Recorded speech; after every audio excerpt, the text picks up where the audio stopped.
peixe diferenciado.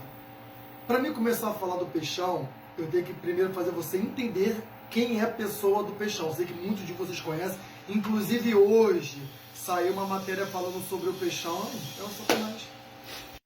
Vamos retomar o raciocínio, né? Pra gente não perder.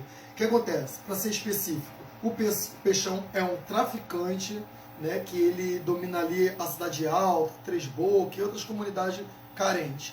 Ele é da facção Terceiro Comando e ele se intitula cristão, crente, evangélico, qualquer nomenclatura dessa.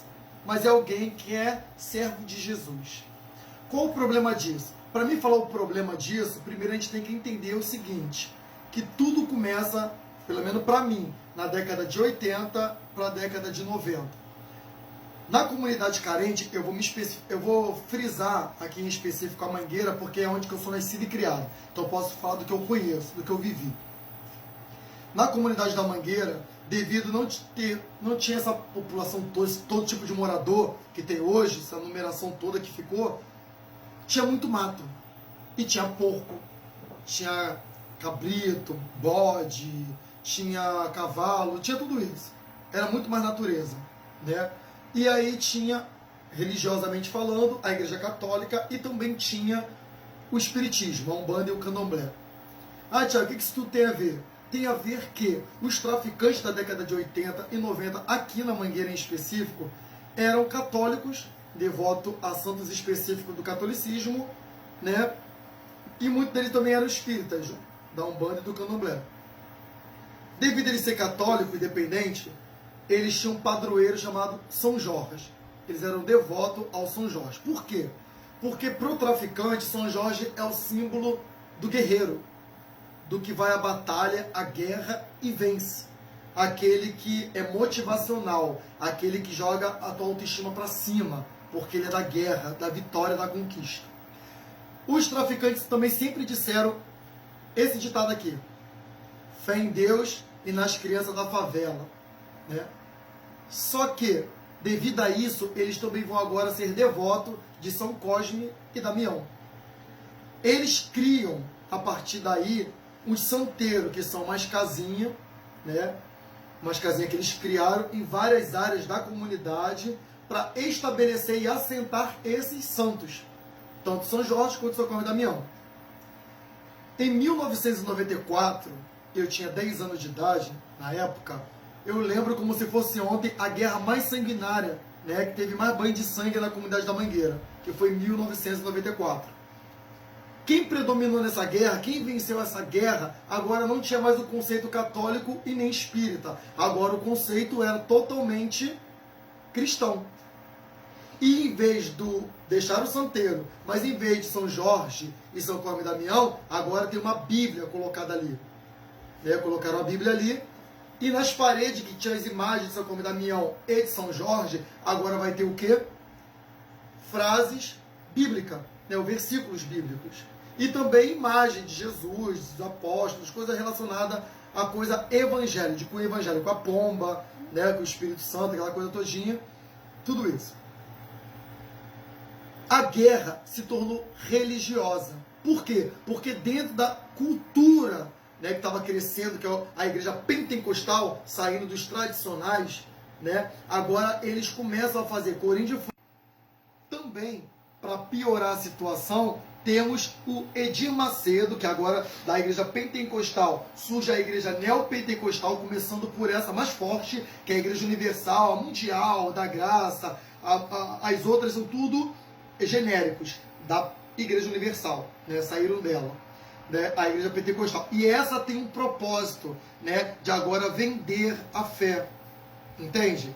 E aí a gente também tem o Edir Macedo lançando um livro chamado Orixás, Caboclos e Guia, Deuses ou Demônio? É uma pergunta. Mas o livro é totalmente de caráter duvidoso. Porque esse livro agora, ele vai pegar e vai maldizer o espiritismo, a Umbanda e o Candomblé. E vai chamar os santos ali, as entidades, Exu, vai chamar de encosto, de diabo, de satanás, de coisa ruim.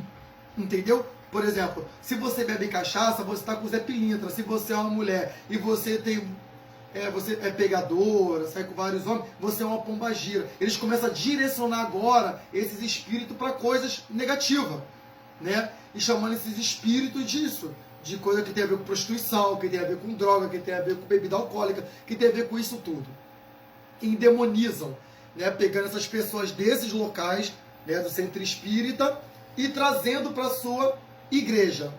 Não diferente disso, a Igreja Universal também foi além com a Igreja Católica. Ela vai dar o chute na santa, o famoso chute na santa, que relançaram até um livro, né? Então, esse desrespeito, ele começa muito mais forte com a figura da Igreja Universal, na qual eu fiz parte.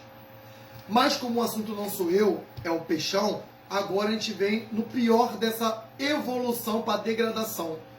Lembrando que o país, Brasil, ele é laico, né? É um país que tem liberdade de culto, liberdade religiosa, onde cada religião tem que ser respeitada e se respeitarem, que na prática não acontece o tempo todo. E eu vou explicar por quê. Na política, né, lá no meio dos deputados, no meio dos políticos, eles sempre estão usando a Bíblia como uma referência para poder falar alguma coisa, né, para condenar uma atitude, né, sendo homofóbico, que nem o Nicolas fez botando a peruca lá, ele falando que se sentia uma mulher. Ou também quando o Daciolo levantou a Bíblia e falava glória a Deus, né? Aquele Deus dos evangélicos, entendeu? Então tudo isso é um desrespeito a um país laico. E o Pezão só é o final disso. O Pezão agora, ele é a pior cara disso, porque agora é um homem armado, né? Um traficante, e agora vai brigar nessa briga religiosa, né? Atentando contra os espíritas de Umbanda e Candomblé. Na comunidade que esse cara, né, esse traficante, né, que se intitula cristão, que ele ali invade, como ele fez na Cidade Alta e outras, ele faz o quê? Se ele descobrir que tem alguém da Umbanda, do Candomblé, que são espíritas, ele expulsa, isso já passou na televisão, ele expulsa aquela tiazinha que tem o sagrado dela ali, né, faz ela quebrar tudinho e no final expulsa ela em nome de Jesus. Entende? Então, o que eu quero dizer é o seguinte, nós vivemos em um país laico na qual todo religioso tem que ser respeitado, entendeu? Porque isso é protegido por lei, então não deveria haver isso nunca. Esse homem foi apoiado pela igreja para ser o que ele é, porque na verdade, a gente conhece, ninguém aqui é inocente, que existem vários pastores que são envolvidos com o traficante e até lavam dinheiro do tráfico.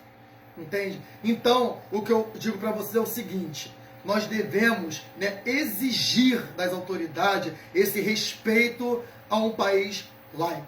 E eu termino por aqui dizendo, vamos nos amar porque Deus é tudo, menos amor. E digo mais, quando, né, os judeus ou o judaísmo, né, a religião do judaísmo, ela se nomenclaturou como a igreja verdadeira e o dono da verdade e da razão, eles mataram Jesus e os apóstolos.